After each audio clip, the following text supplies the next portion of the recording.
Are you ready to jump into some questions? Let's do it. Let's do some question time and see what we got today. So keep sending those questions to thegrowlerpodcast@gmail.com. Keep sharing the show. That's huge. Shout out to our new listeners, or maybe not new listeners, but new emailers from Northern Ireland, Senegal, and New Hampshire. Put those dots in the listening map. Our first question is, We're huge in Senegal. I didn't know that. We're getting around the globe again, Yeah, we are. We're finally getting out there.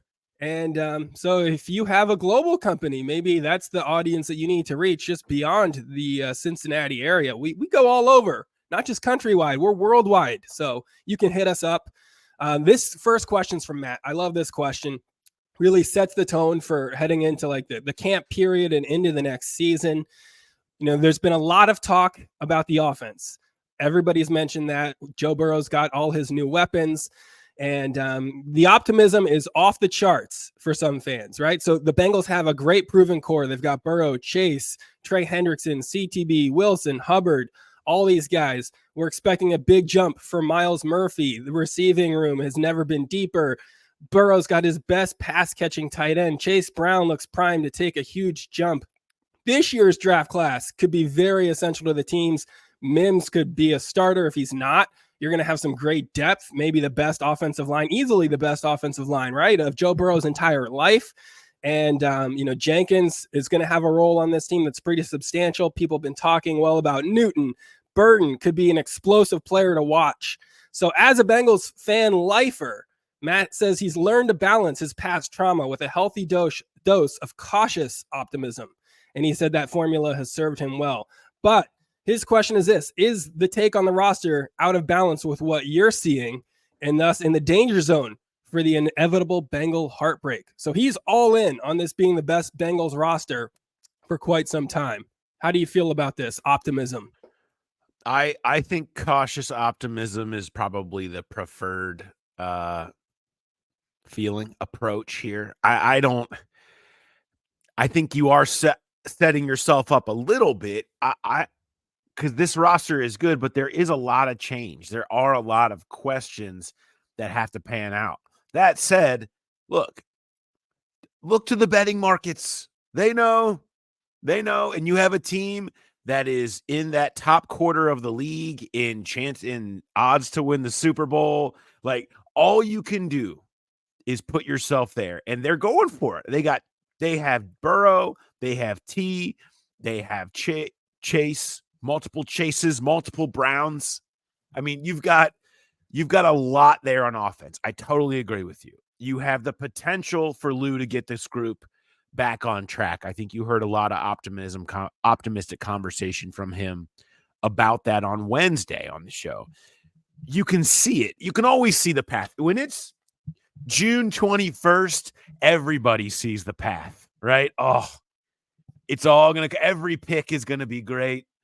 Every player that they brought in free agency is going to be a star. Nick Scott is going to be the best bargain we've ever had in free agency, right? These Such are athletic things that safeties. are said, right? These are the things that are said in June, and problems are going to arise. To me, I think they have a lot of variables on the roster, but the core, like this question says, God, it's strong. And that's why you're up there in that top quarter. Is you have the things that matter. You have the quarterback. You have the ability to have a dominant passing offense. If Burrow stays healthy, you have a chance to be elite at the thing that Super Bowl teams are all elite at. And that's what matters more than anything. The rest, you got to trust the continuity of the staff, the ability of Lou Anarumo in the past to put this thing together. Of Zach Taylor to adjust on the fly, like that's part of this equation too, because there will be a lot of this stuff isn't going to work out. A lot of the things that you said are going to be things you're going to be bemoaning in week 5. So cautious is definitely a word that I would continue to throw in there just because there are a lot of moving pieces that are new.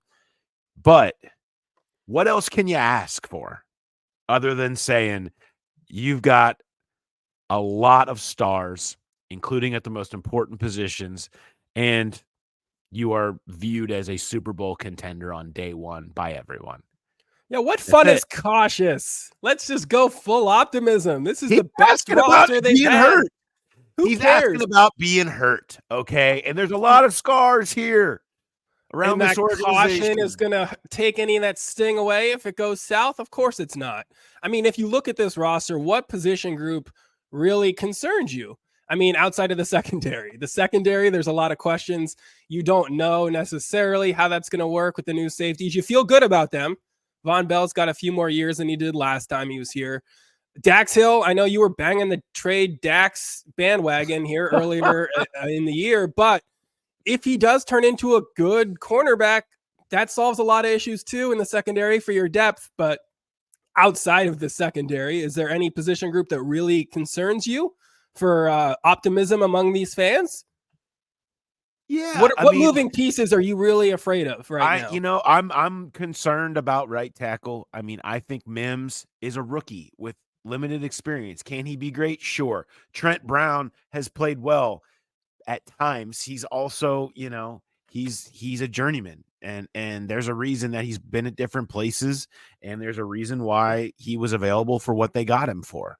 So there's some concern there. You look at age creeping in. When are we going to start to see age creep in with Hendrickson, with Rankins, with Hubbard, with Hill? Are you still have good years in them?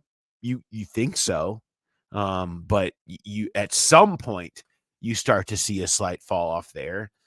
You need a lot of young players that have played well on defense. That a lot of young players to play well on defense that you've not necessarily seen them do things that you're going to be hoping that they can do. Miles Murphy, can he be a real guy? Like, can DJ Turner be a real guy? Can Dax Hill do something specifically that makes Lou Anarumo happy? Like, I don't, there's a lot of stuff there. There's just a lot of questions. Can Logan Wilson and Jermaine Pratt play better? Was that last year because of the uncertainty around them? Are you going to start to see age hit Mike Hilton at slot corner? Like, I just think there's these questions.